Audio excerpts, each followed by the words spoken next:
Good morning, everybody. I'm seeing that slowly but surely the coffee break is trickling in. So I assume that you all have a coffee in hand.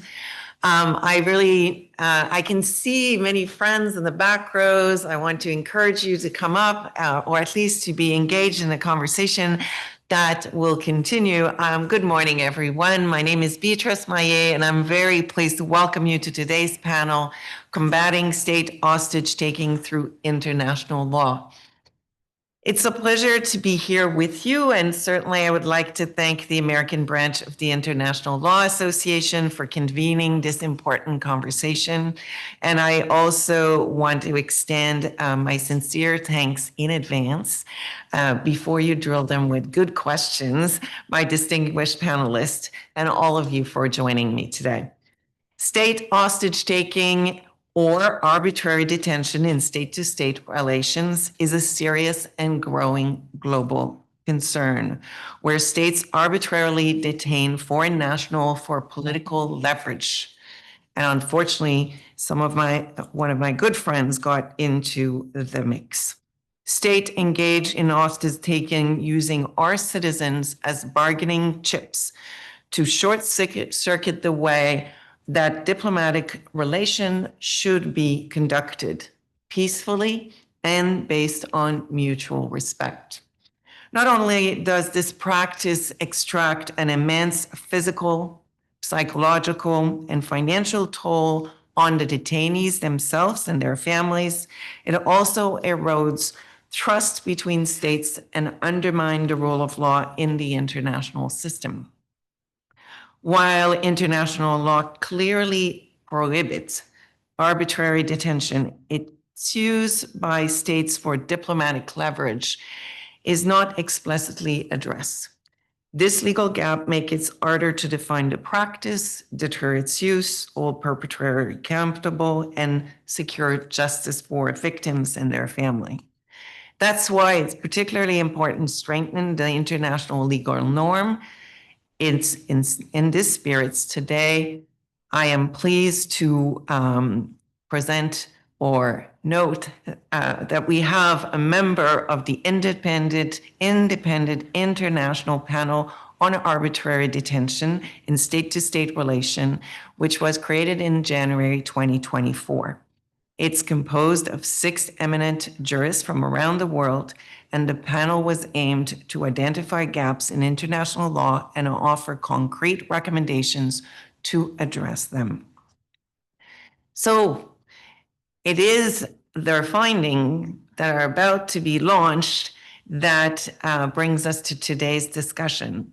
And so with the panel report to be presented during International Law Week this week, we're fortunate to have this opportunity today to hear directly from 3 experts on state hostage taking, the pathway forward to address this issue, and some of the panel findings.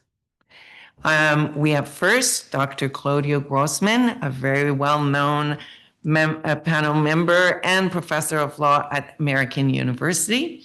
We have Dr. Marina Sharp, associate professor of international law at the Royal Military College Saint-Jean, and also Danielle Gilbert, assistant professor of political science at Northwestern University. She told me not the lawyer in the bunch, but I think she's going to bring a very important perspective to all of us. All 3 experts will bring from the policy and international law domain and will enrich our conversation. The presence of these experts also underscore a key point that we want to you to leave today. It's that scholars, legal practitioners, but also civil society actors play a really important role in the fight against state hostage taking. So addressing this issue is really a multi-stakeholder effort. One that includes, yes, for sure, the state, government, multilateral and regional institution, but also civil society, academia, and lawyers. And so we want you to really be engaged in this conversation. And I really want you to feel free to ask as many questions in this area of law. Thank you once again for being here. And in terms of way forward, we'll ask a few introductory remarks from each of the panelists, and then we will get into a question and answer period. I have a few questions, but I'm sure that we have also several in your minds. So maybe I should turn first to Professor Grossman. After you. Well, thank you for presenting the topic and its goals. I want also to thank can you hear me? Yeah. Perhaps that's not good, but it's unavoidable. I want to thank the government of Canada for this initiative.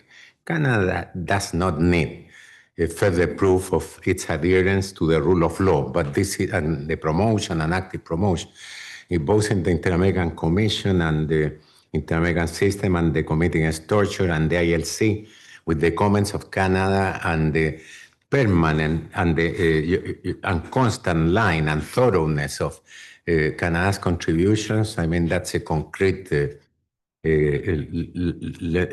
important support for the rule of law. Canada didn't need another one, but I want to stress that. Second, I want to also state how honored I was to be in a panel with the other distinguished jurists. I say that being with intelligent and knowledgeable people broaden the scope of your vision, and you learn more than what you give. And it really was a privilege to be with them. Now, let me stress a couple of things. The first one that I want to state is that arbitrary detention and hostage taking are a blatant violation of numerous rights, both in treaties and in customary law. So the purpose of this exercise is to clarify, to strengthen, to solve problems of jurisdiction, among others, and I will mention some of those, but in no way diminishes the fact that we are facing a blatant, flagrant violation of international law. That's the first thing to state. Among other treaties violated, the International Canon Civil and Political Rights, numerous regional treaties, the provision of the principle of non-intervention, also very important because hostage taking is a way to force a country to do what the country doesn't want to do. And I can go on and on. Now, need for clarification.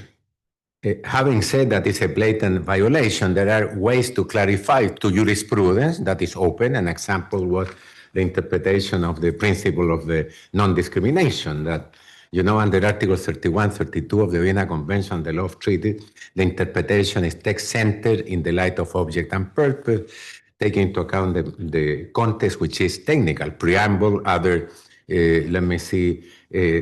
other norms in a treaty and subsequent practice. But while we can go the way of interpretation, also we can promote to contribute to that treaties, clarifications, and so forth that assist into that process. So in the common law tradition is the judicial determination.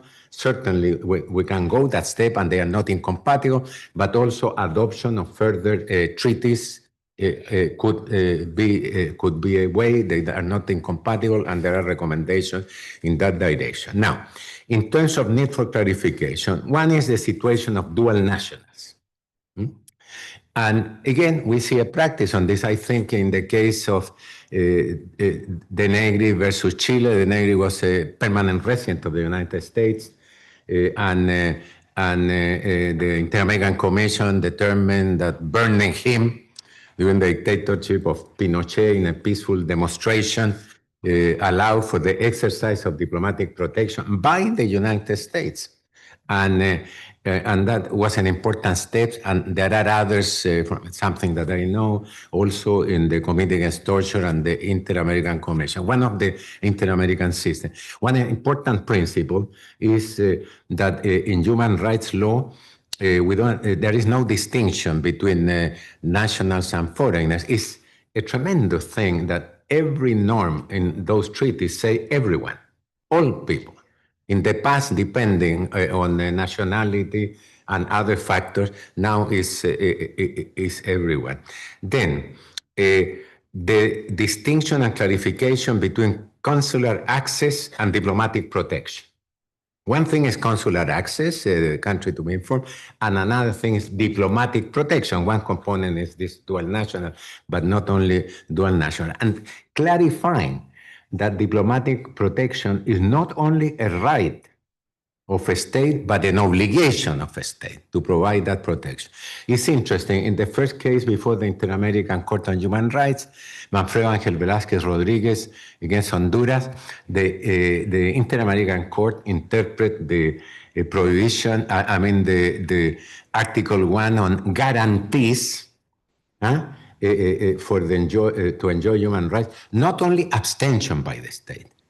Human rights is not only saying don't torture, don't engage in disappearances, summary execution, but you have the positive duty to create an environment where human rights are violated. And that's that positive action is also reflected in the, let me say, in the duty to act, and not only the duty to affect the states, because we clarify that this is crimes against humanity, and there is a collective and shared responsibility.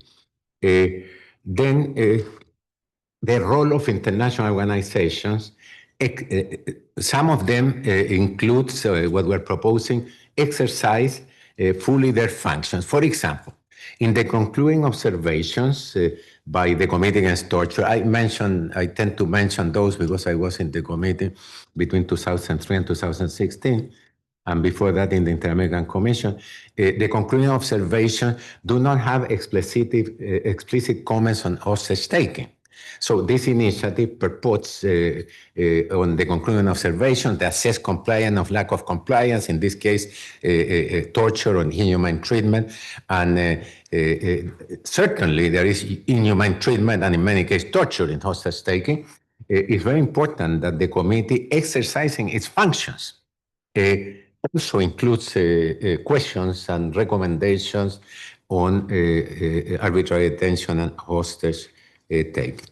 Now, while this is about interstate relations, it's very important to establish that there is an interconnection between interstate impacts, like, for example, friendly relations of states or violation of the principle of non-intervention and compliance with human rights. The whole theory of the Universal Declaration was that the states capable of violating its own laws was capable also of violating international law. And there might be exceptions in some cases, but I challenge you to do a search in terms of, you don't need to go even to artificial intelligence, and you will see this correlation. And that's why it was so important to include the topic of violations of human rights in an interconnectedness to the impact that has with interstate relations. And things that were clarified, established, and reinforced are the following. One is the notion of victims. Victim is not only the direct victim, the one who disappeared, or the dependents, or the family members, also dependents, for example. I recall a case, the Alebutu case against Suriname, where the tribe of Saramaka in Suriname, each of the people killed could get married in accordance with the custom of the tribe with 6 women. The civil code of Suriname said only one marriage, but the court, also following the international decision, stated what matters is the relation of dependence. And important as a victim, also in the notion of victim, is the role of lawyers and all those who participate in the defense. The lawyers and defenders are the canary in the mine. So establishing them as a victim also is essential to create space to pursue actions international and internal. Along these lines, it's very important to recognize and cover in the report the notion of safeguards. It's very difficult sometimes to prove the intention in hostage taking. You have seen time and again people who commit, who are taking hostages as bargaining chips. It says they didn't pay taxes, they have two mortgages, they beat their spouses, partners, husbands, or whatever.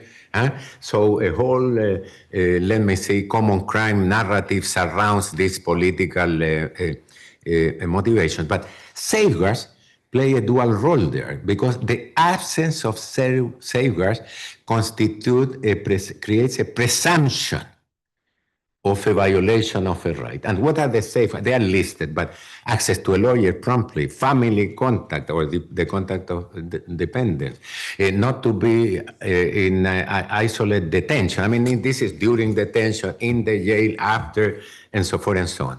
That we have a full list there. I will not take the few minutes remaining to say that. But the safeguards play a dual function, constitute a presumption that can be rebutted, but the burden of proof goes to the other side. And at the same time, create space for the defense. And that's essential. And then we have the notion of reparations. You know, in classic international law, I mean, you know the theory, money cures all illnesses, or I mean, money repairs everything. Because the idea of going to a situation before the violation cannot be. If you have been tortured or your property has been taken, you cannot simply give it back. But who can give you back, you know, your body when you have been tortured or you are the sufferer? So, but the idea was money. Well, international law developed the theory of comprehensive, holistic reparation. Not only material and moral damages, but also satisfaction, like asking forgiveness, measures of non-repetition, adding or changing laws or creating laws internally. And again, the most comprehensive, this was developed in the Inter-American system, starting with the Manfredo Angel Velázquez case against Honduras. I know the case very well because among other things with Juan Mendez and Jose Miguel Vivanco, we were the lawyers of the victim, but this is, I just mentioned this au passant. But the key thing that gave line to numerous decisions in the Inter-American system, and you can read in the report how in the European system, African system, and other supervisory bodies that has been reinstated. And the most comprehensive analysis for its definition is General Comment 3 of the Committee Against Torture.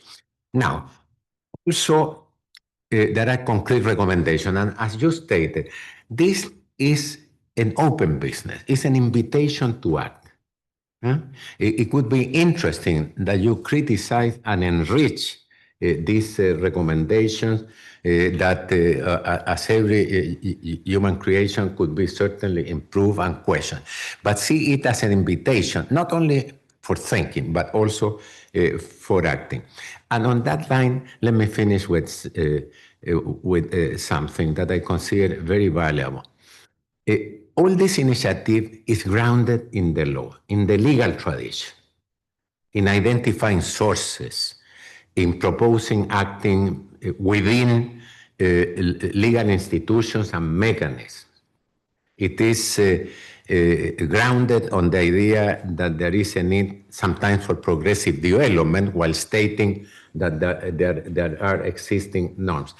And in the current environment where we're living, we tend to think, isn't this a futile exercise when we're seeing very important challenges to the rule of law? Isn't a little bit naive, we can say? Let me state the following. Nobody could foresee the future, and in fact, the most important thing that have happened to us were not foreseen. But something is clear. Without structuring narratives that are powerful, that are reflect values and act in accordance with the law, without them, we would not see change. So we have to pursue them. And to strengthen the point, I want to mention an experience. I was a political refugee many years in the Netherlands. from Chile. If you are confused by my French accent here, no, it's from Spanish. And near the place where I lived, there was a town called Audewater, all water.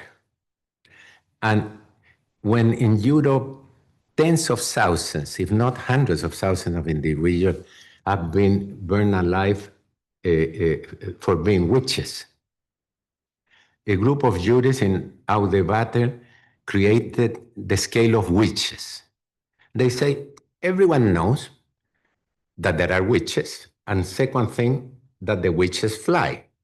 But in order to fly, it's very important to know that their appearance is not what they indicate, because what it seems, because they will not be able to fly if we weigh them and they weigh what their appearance indicate. They have to be lighter, otherwise they won't be able to fly.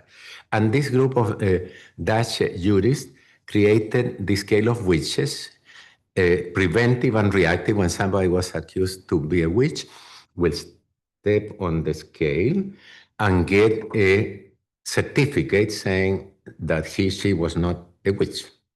Now, they resorted to the legal justice, to the legal mechanism, and didn't defy them. And the records indicate that nobody was burned after going and receiving the certificate. And that was very important. Now, certainly we have invented witches later, the scale of witches. The scale of witches was a contribution to save, leading to the eradication of witches. But we have continued to invent witches in the world. But the highest contribution of human dignity to human dignity has been to invent scale of witches, not witches. And this is an initiative in that direction. Thank you again. Thank you again. And indeed, I think this innovation will be quite welcome. Just so you know, the independent international panel had a composition that including Charles Jallo, Maria Leto, Shaheen Sadar Ali, Mr. Grossman, Sihong Phil Hong, and Mr. Michael Newton as well. And it's an extensive study of all the different legal components and also a series of detailed recommendation. But before I continue, let's turn now to Marina. Hi, everyone. Let me start just by thanking Canada for inviting me to be on this panel. I want to use my opening remarks to really do two things. And the first is to commend Canada for its leadership on this issue. And I promise you I'm not doing that because I am Canadian. But as a Canadian, I do know that Canada is a very modest country. And I think we need to dispense with that for a moment to really acknowledge how important Canada's work on this has been.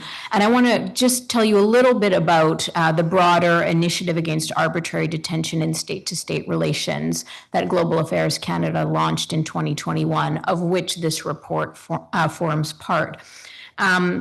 So you probably have heard of the case of the two Michaels. Those were two Canadians who were detained in China in retaliation for Canada arresting Meng Wanzhou further to an extradition request from the United States. Now, this initiative, this foreign policy initiative that Canada adopted, happened on the heels of that. I was not involved, but I don't think it was a reaction to just those two cases. I think that was a big part of it, but I think the reality is Canada saw this happening all over the world. It's a practice that has increased dramatically over the past 10 years. And Canada wasn't just reacting to what happened to its two citizens, it was reacting to all the many, many people who have been victim of this horrible practice. And I think without Canada's leadership in launching this initiative, I think there is a possible and perhaps even plausible version of reality where state hostage taking would still be viewed as a mere bilateral issue between the two states involved. And I think it is so important that Canada's leadership has elevated this issue so that we can see it for what it is, which is a threat to the international rule of law and a threat to international peace and security. So in the context of this initiative that Canada launched in 2021, the very first piece of the initiative was the Declaration Against Arbitrary Detention in State-to-State Relations, which to date has been endorsed by 81 states and the European Union, which really demonstrates the widespread concern by states around the world for state hostage taking. Canada also launched a partnership action plan with six suggested actions that states who had expressed their concern about this issue by endorsing the declaration could take. Those are advocacy, research and analysis, information sharing between states, promoting civil society engagement, using media and social media campaigns to raise awareness, and also convening regular interstate meetings between states affected by this issue. And so having commended Canada, the second thing I want to do in my introductory remarks is to really commend this report to you. It will be released next Tuesday, after which you will all have the opportunity to read it. I, of course, have already read it, and it's really an enormous contribution. It performs a massive systematization function and centralizing function. The challenge of this issue is that it implicates so many different areas of international law. It can constitute several different international and transnational crimes, including the crime of hostage taking, the crime of torture, crimes against humanity. It also, of course, constitutes arbitrary detention. It also constitutes a prohibited intervention in the internal affairs of states. And all the analysis of this issue to date sat in one of those characterizations. My students know that I love to explain everything using Venn diagrams. So if you can imagine the diagram of this issue, it's a bunch of circles on the whiteboard.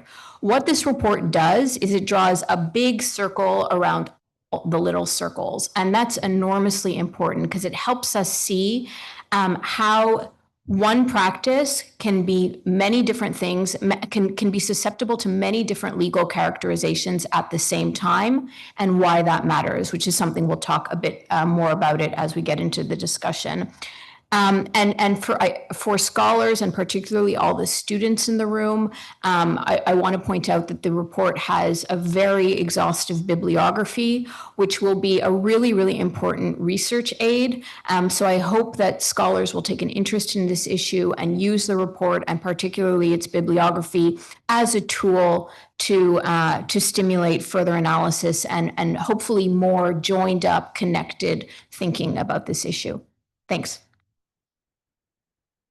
Thank you very much, Magna, for putting this report in context. And so, Danielle, from a political point of view, since it's not totally just a legal issue. Yeah, excellent. Good afternoon, everybody. It is wonderful to see you. I want to echo my colleagues in thanking and praising the government of Canada. They have been tremendous leaders and partners on this issue, and thank you for having me here today. So what I always say when I'm in a room that is not exclusively political scientists is I have to caveat this with, I am not a lawyer. I do not have a law degree. I did not go to law school. I do not practice law. So I'm very much an interloper in this space, but I will try to justify what on earth I am doing here. So I am a political scientist. My research is all about hostage taking and hostage recovery. And that started about a decade ago, exploring non-state actor kidnapping.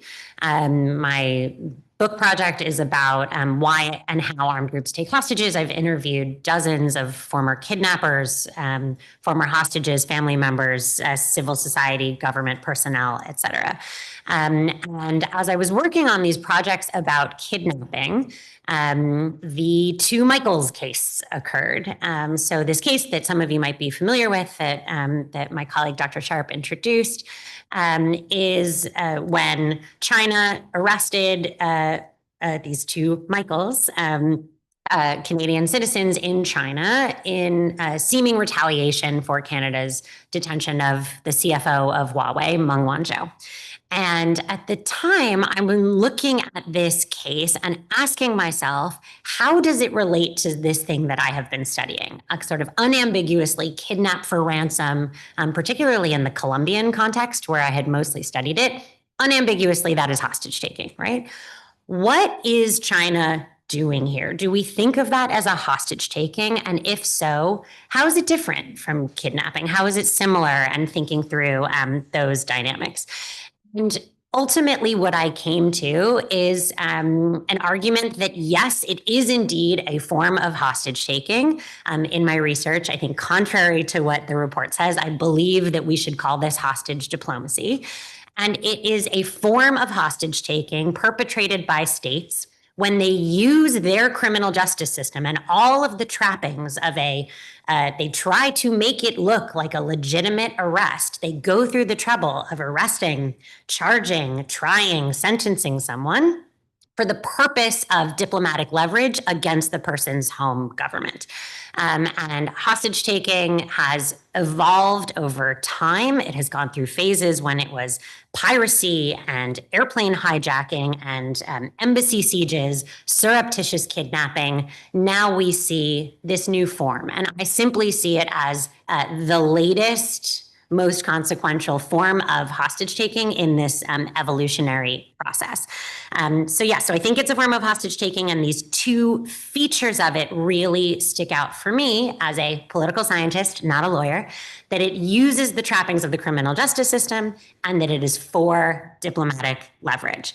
To that end, some of the things that I think about in the space, which are not legal questions, but perhaps political ones, about why the perpetrators are doing it, actually understanding not just what they're asking for, but sort of the broader motivation is going to help us grapple with this issue.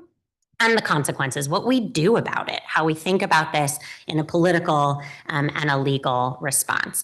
Over the last 2 years, I've been part of a bipartisan commission here in the US, run by the Center for Strategic and International Studies, that was looking at this question of the terminology is nobody knows what to call it, but we were the bipartisan commission on hostage taking and wrongful detention. We'll talk about terminology again in a bit.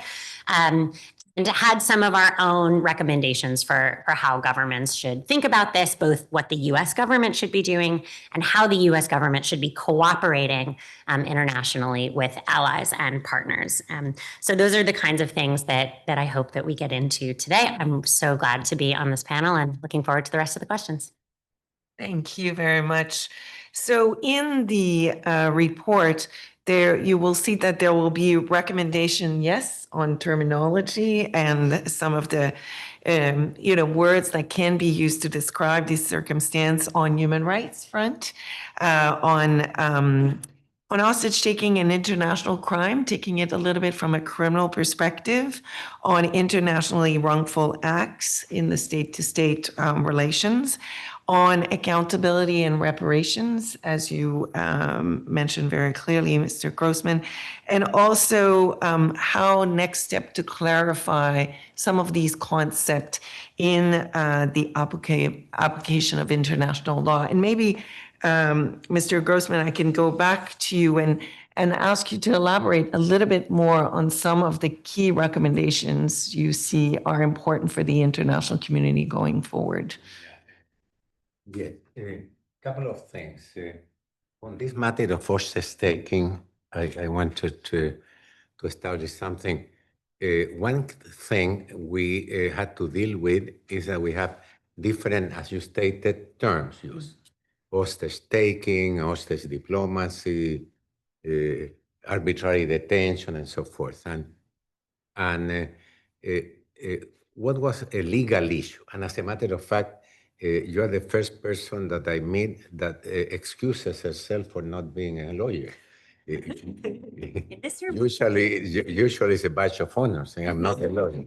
I mean, so, but the issue is the following. We wanted to show also that this is a blatant violation, and the term hostage taking is in the hostage convention, who doesn't have universal ratification.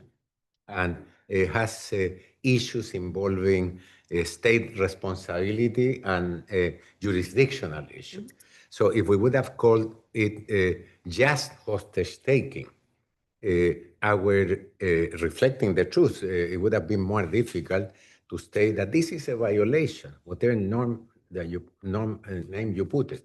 So we wanted to stress that this was not only a question of progressive development. It sounds good, oh, this is progressive development. Well, progressive development means that it's not binding.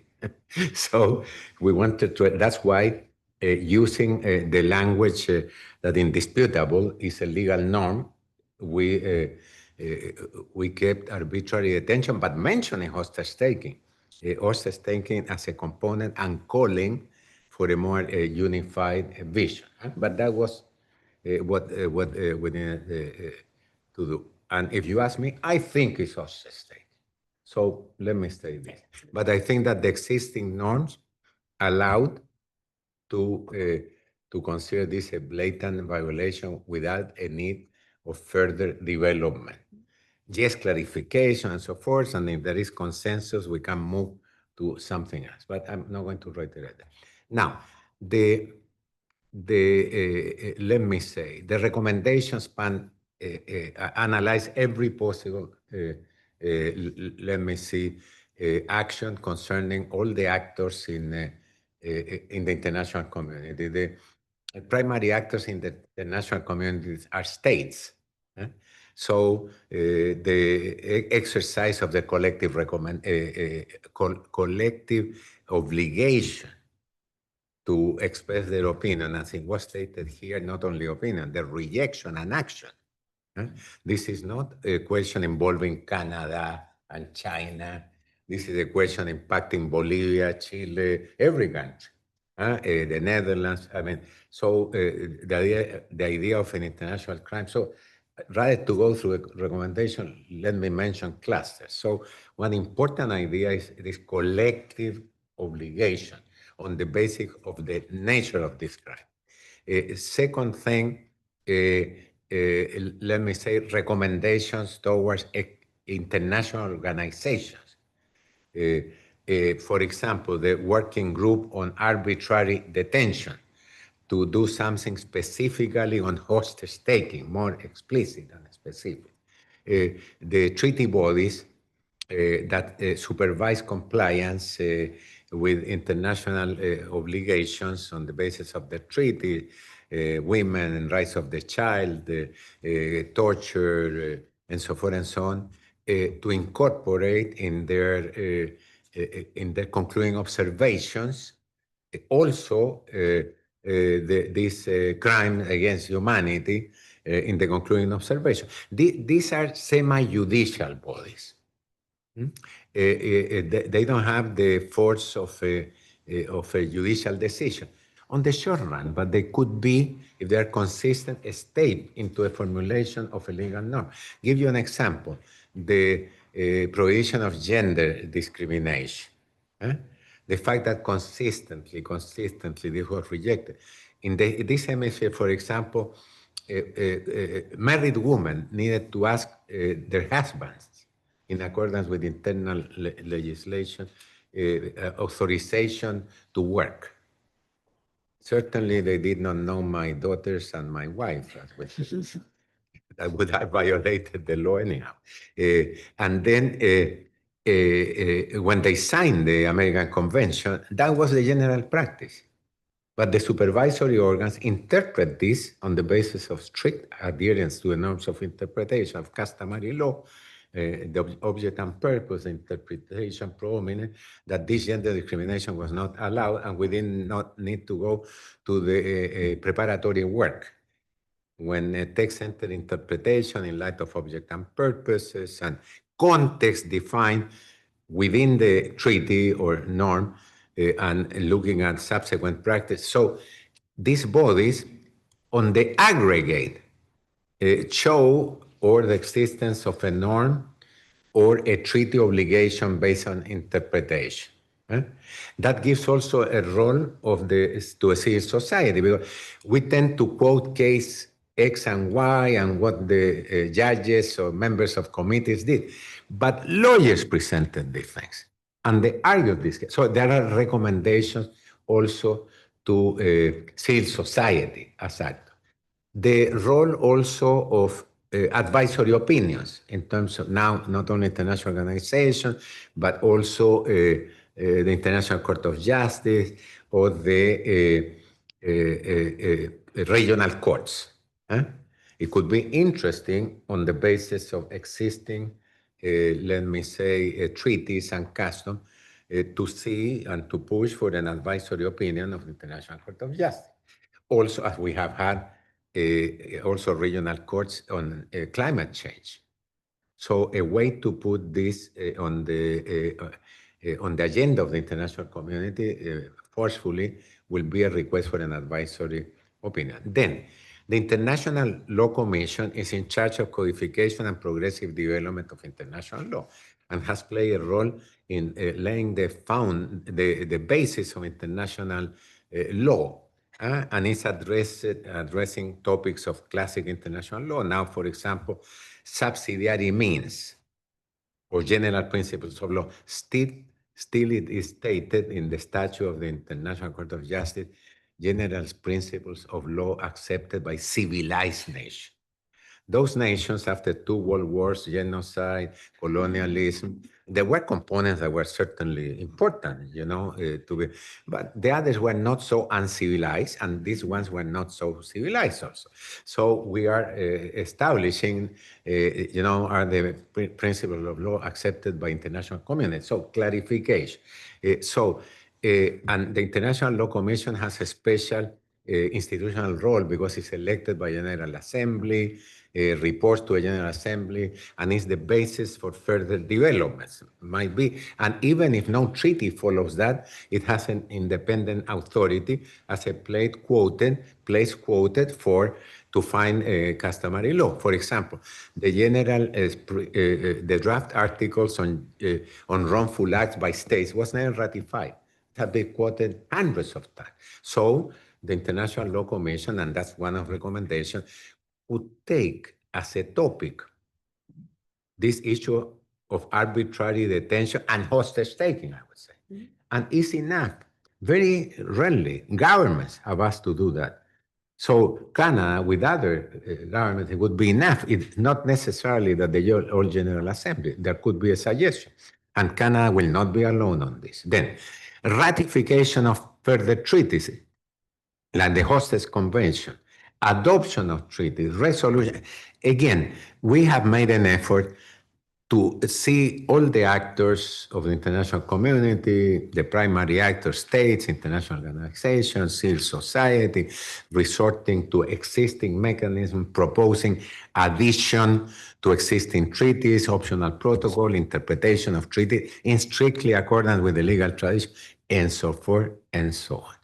And you are not only welcome rhetorical, it's a group, this is a proposal, as you stated in the beginning, to think about this, because it really is, goes into a slippery slope of destroying the rule of law in the world. Some people could have other causes, but this is a very important cause and it provides tremendous opportunities for action, and everything is interconnected. A too long answer for a short question. Maybe you can, from your perspective, now that you have had the opportunity, what is your reflection based on the geopolitical environment that we are facing now? In terms of the prospects to solve this, I mean, I think we're obviously in a difficult geopolitical moment, but I think it's important to ask ourselves what is the problem? What do we want to achieve? And I think the real problem here is the state responsibility gap. Why is that the problem? For 2 reasons. One, if there's no state responsibility for state hostage taking, then we have a climate of impunity and we have no deterrence. And second of all, because state responsibility leads to reparations, and people who have been detained arbitrarily as bargaining chips deserve compensation, and we cannot have compensation without first being able to hold a state responsible. So why do we have a state responsibility gap? I think in terms of, if we want to think about what do we want to achieve, we really have to clearly articulate the problem first. The reason we have a state responsibility gap is because, as I mentioned before, this practice can be susceptible to many different legal characterizations. So if you think of each of those characterizations as a road you walk down, every road you walk down, you walk into a roadblock, a wall, for state responsibility. And I'll just explain a few of them. We've talked about the International Convention Against the Taking of Hostages. There was for a while some debate as to whether this transnational criminal law treaty can apply when the hostage taker is a state agent. I believe that debate has now been resolved, and it's clear that there is nothing preventing this treaty from applying to state agents. What this treaty cannot do is serve as a basis of state responsibility. And this has to do with because it's a treaty aimed at individual accountability. It's a transnational criminal law treaty. It provides no basis in that treaty for state responsibility. Some people have made the same argument about the Genocide Convention. I think it's settled law now that the Genocide Convention is different. And in fact, the panel explains that in the report. So the roadblock on the road of the hostages treaty is that it can only hold individual perpetrators accountable. It can't hold the state responsible. What about crimes against humanity? I, along with my colleague Carla Firstman, published an article arguing that state hostage taking constitutes a crime against humanity. The problem, of course, is that we don't have a treaty yet. Hopefully we will soon, but when we do, you still need the chapeau element of widespread widespread or systematic attack directed against at a civilian population. And we want to be able to hold states responsible even if this chapeau threshold is not met. So crimes against humanity, while useful, it won't capture all instances of this practice. What about the ICCPR? Of course, when someone is taken hostage by a state, it also constitutes arbitrary detention, but the ICCPR has no compromissory clause, so we can't get state responsibility that way. Of course, states can use diplomatic protection. They can elevate an injury to an individual to an injury to the state, and potentially use that arbitrary detention as a basis of state responsibility that way. But this doesn't happen very often, that states will characterize an instance of state hostage taking as an injury to the state itself. What about torture? The Torture Convention has a compromissory clause, and we do the Special Rapporteur on Torture recently released a report on hostage taking generally, all hostage taking, not just state hostage taking, where she did address state hostage taking in there, and she characterized hostage taking as a form of torture. So this could be a basis for state responsibility, but it's not going to be a perfect fit in every case. And then finally, what about intervention in the internal affairs of a state? That is a norm of customary international law, and when a state violates a rule of customary international law, of course, it can give rise to state responsibility. But then, of course, you have the jurisdictional problem. Only 74 states, some might not use the word only, some will say 74 is a lot, but 74 states have accepted the general jurisdiction of the ICJ.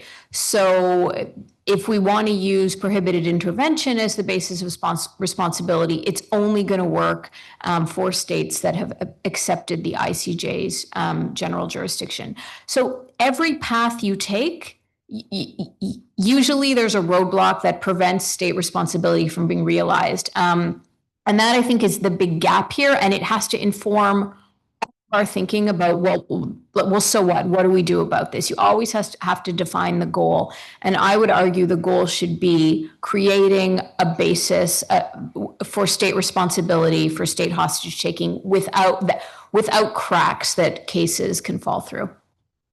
Thank you so much. I want to turn to the room in pretty quickly, but let me just first give Danielle a chance to compliment what the other speakers have mentioned, but also since you've been engaged with so many individual, and we talked about at the beginning the importance of being engaged in this discourse, how can we all contribute to this solving or addressing or tackling this issue? Excellent. So I'll try to make a few different points as quickly as possible so we can start to hear from all of you. So I will just weigh into, in a maybe tedious way, once again, say that I really think that the language is a problem. I think for hopefully you all read the report and you will see their incredibly thoughtful way of saying that not agreeing on what this actually is presents a huge problem for our ability to cooperate on it, to criminalize it, to deal with it, to deter it.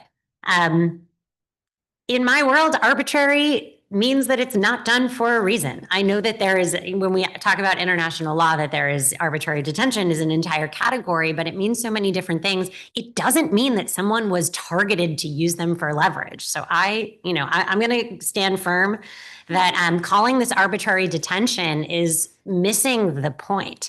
I'll talk about two cases that folks in this room might be somewhat familiar with as a way of sort of illustrating this point. So in the last several years, the US had both Brittany Griner and Evan Gershkovich detained in Russia. Brittany Griner pled guilty to violating a Russian law, right? So we might say that that is not an arbitrary detention. Unambiguously a hostage taking, though, the fact that the Russian government would not let her go without concessions made from the US government. Evan Gershkovich, I think right in that Venn diagram that Dr. Sharp was talking about, right? It is both clearly an arbitrary detention and was named so by the UN Working Group on Arbitrary Detention, and a hostage taking. And so it's the second part of this that I think makes it the topic that we are so fascinated with and grappling with and trying to figure out this gap. And failure to agree on terminology, I think, is holding us back in an important way. Second, with the geopolitical context, I would love to come up here and say, we can all cooperate and we can all agree, and that's going to be really wonderful. I think it's a really complicated moment, elephant in the room, with the current US administration and how they think about these issues. President Trump loves this issue. The administration had an executive order just a few weeks ago designating states as sponsors of wrongful detention, basically. And the president really loves to engage in these issues at the same time that I think many people might suggest that the US government is in the practice of wrongfully detaining people off the streets of our own country. And so what kind of moral authority does this government have to say what is and is not an arbitrary detention? I think demonstrates to us once again the importance of the government of Canada really continuing to take a leadership role on this. The final thing that I will say about getting people involved, especially if there are any students in the room, folks looking for an area to engage in for your own scholarship, your own research, your cases that you want to engage with, is that I think the phenomenon that we are talking about is unacceptable and illegal regardless of why it's happening. And I think we can all agree that it is a violation, 10 ways from Sunday, Tuesday, whatever the phrase is. But I think it's really important that we start figuring out why perpetrators are doing this to know how to deter the action. And there's one particular tension that I think comes up a lot when we talk about deterrence, whether that is a new development in international law of making this category of things explicitly criminalized, or the kinds of deterrence by punishment that governments might consider of, we will sanction states that do this, we will designate them as a state sponsor of wrongful detention, things like that.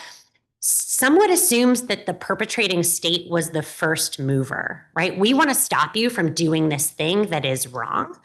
And if you listen to what the perpetrators say, not endorsing it, just taking seriously what they say, they will almost always say that it is in retaliation for something that the target state has done. we took your citizen because you already took ours. Right. And so they see it as retaliation.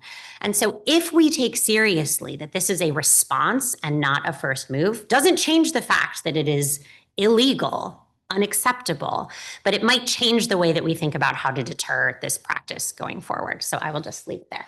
Thank you. I will turn to the room. Yes, please stand up, maybe say your name, and then we will take a few questions. Go ahead.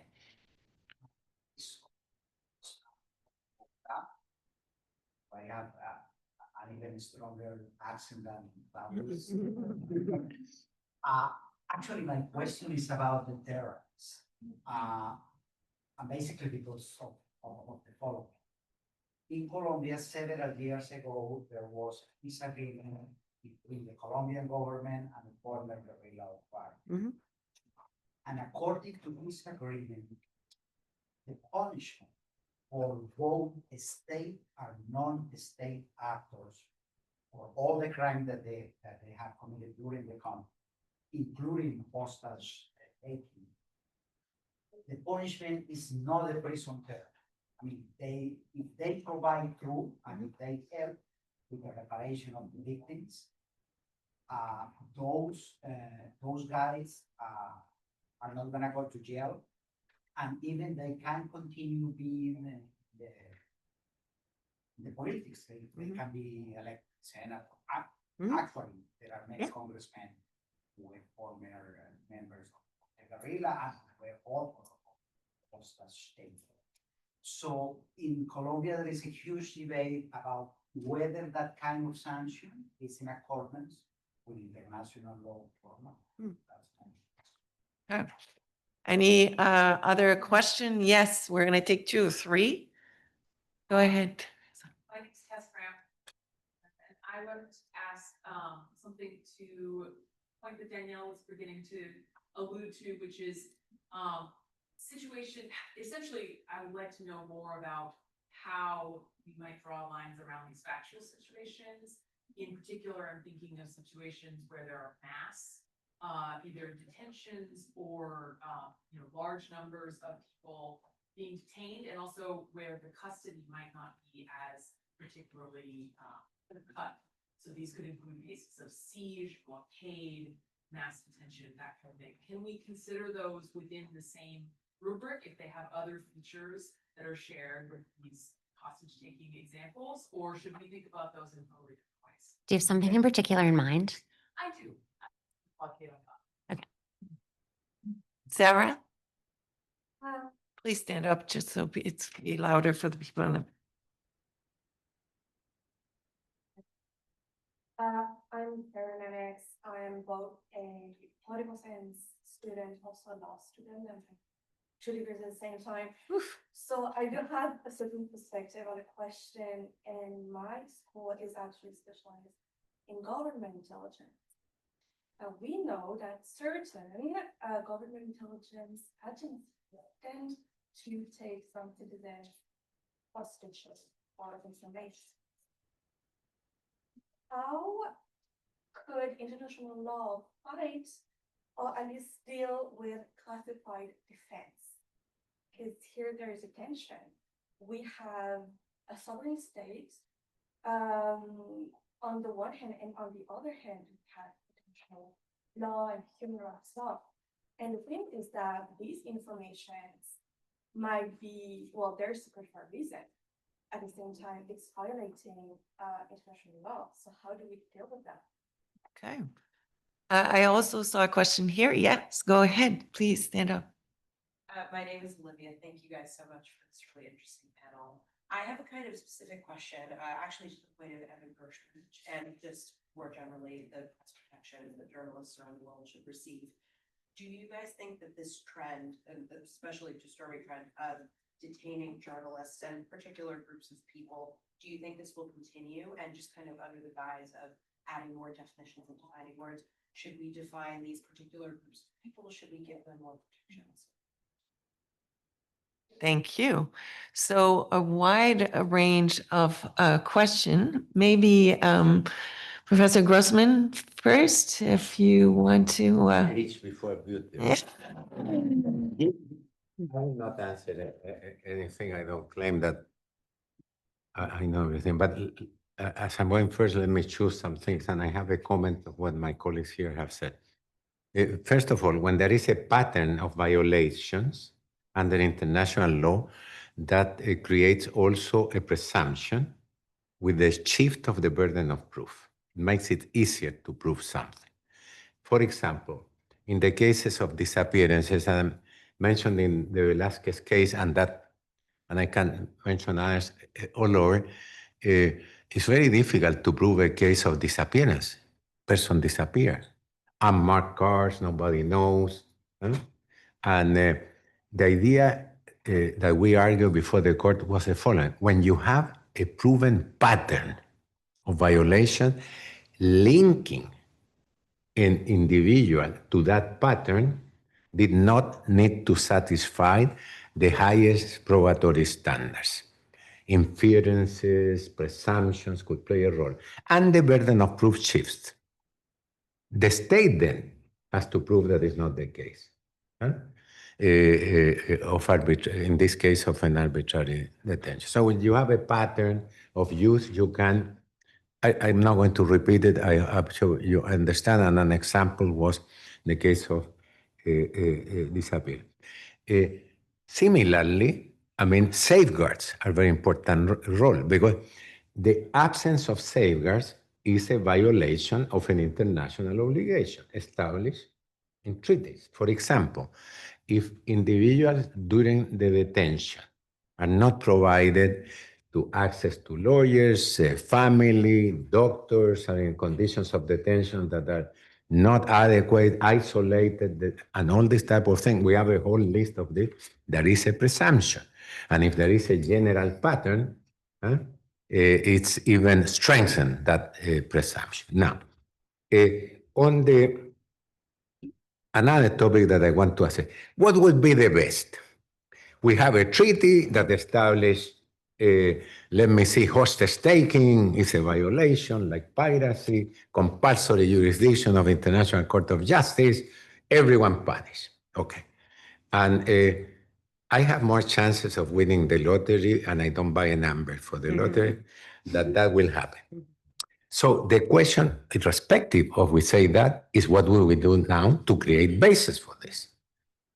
And then, that's why we state that this is a flagrant violation now. And under the draft articles of state responsibility for wrongful acts, there is a violation.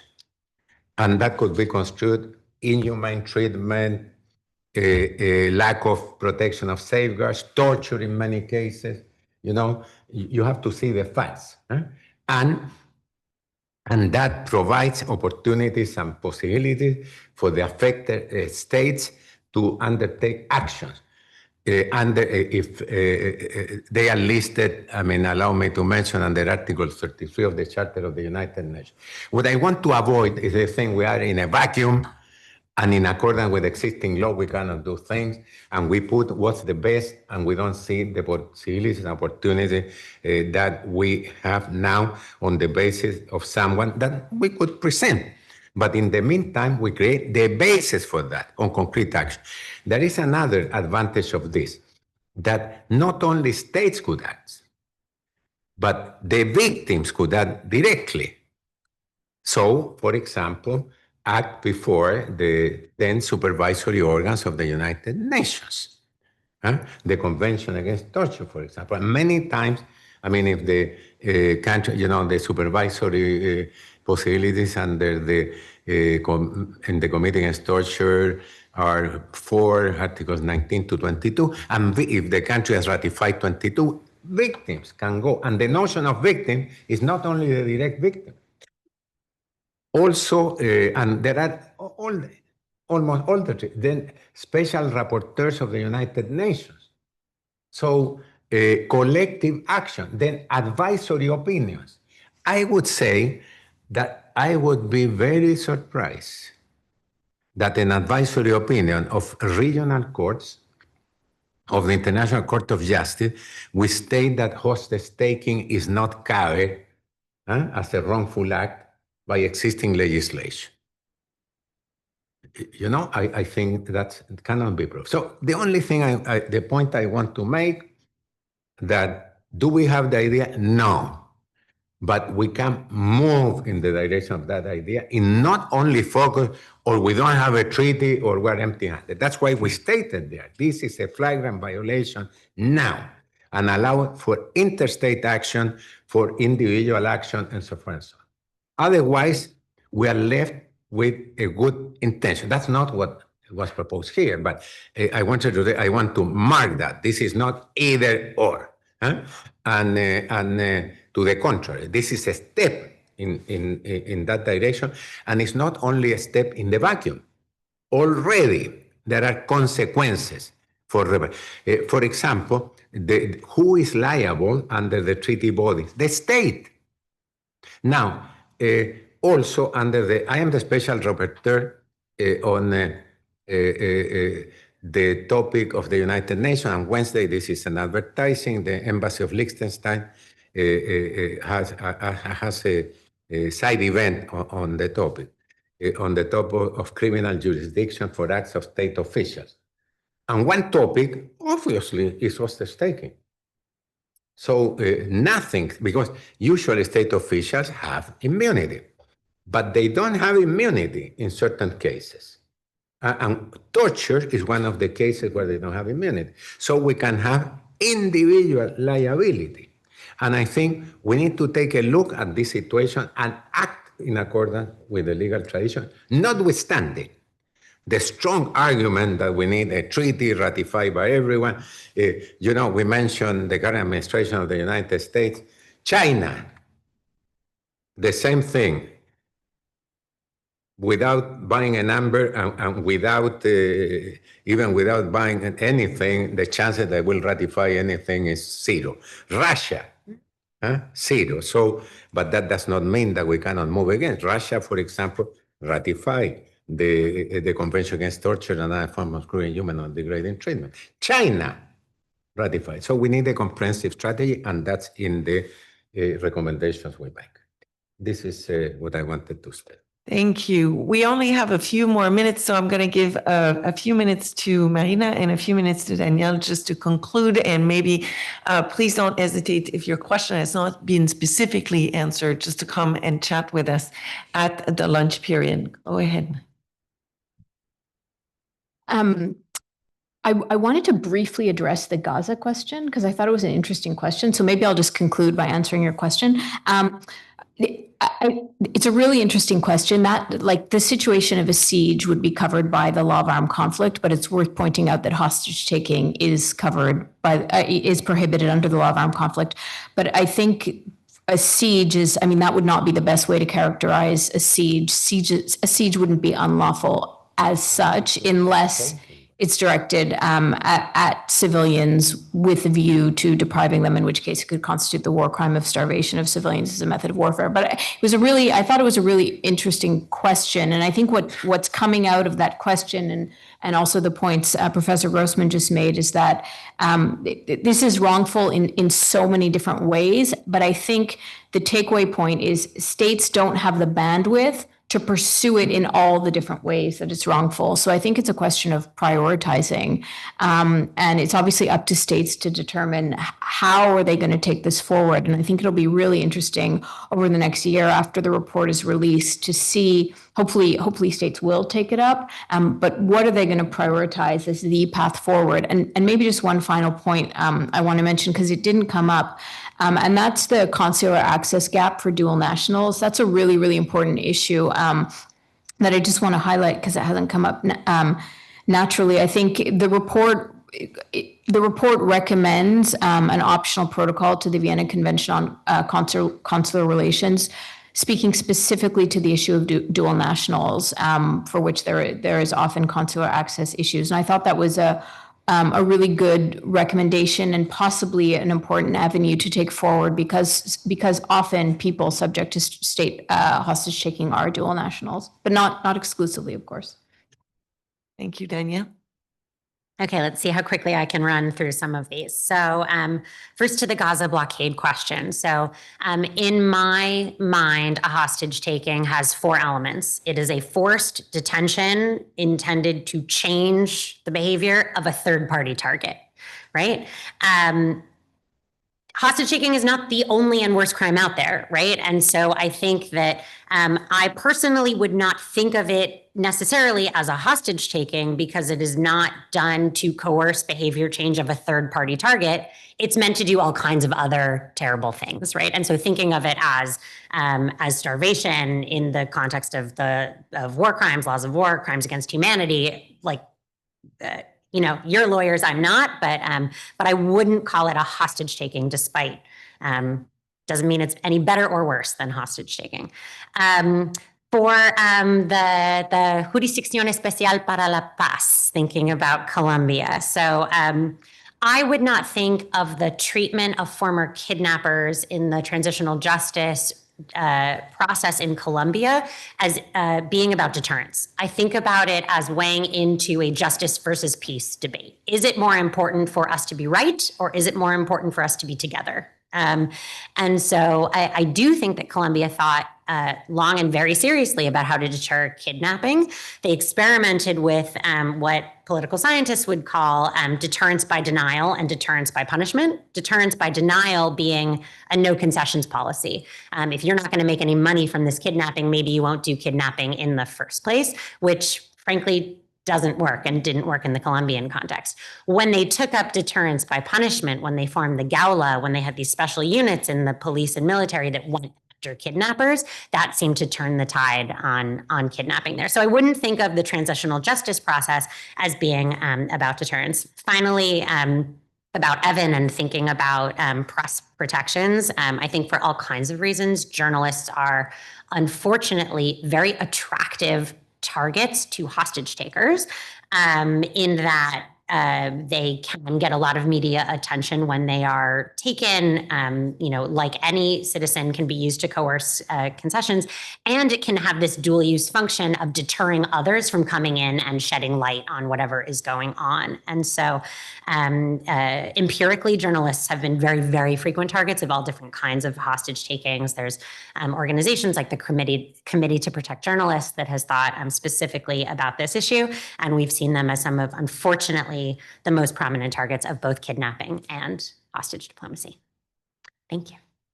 So I really want to thank our panelists for this conversation today. Thank you so much. And I really want to encourage you to read the report when it'll come out this week, and also to engage in this dialogue, in this conversation, to think of the people that you may have known or people who you may have followed their stories, and really think on how can we stop this behavior in the international sphere. Thank you so much for your time today. Thank you.